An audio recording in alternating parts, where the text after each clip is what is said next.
Hey guys, in this video, I'll show you how to connect IndiaMART to Shopify. Alright, let's begin. First of all, open any type of preferred browser on your PC and search for shopify.com.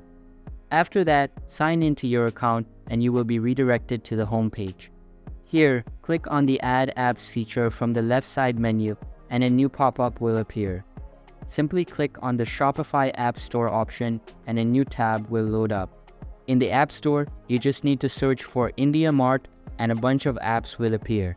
You can select any one of the available official apps and click on the Install button.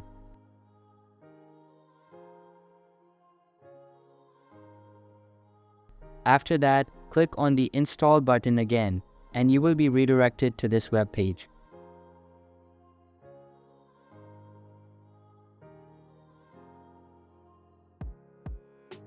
Here, you just need to click on the Submit Requirements button and then sign into your IndiaMART account to continue. So that's basically how you can connect IndiaMART to Shopify. And that's it for this video. If you find this helpful, consider subscribing and giving this a big thumbs up.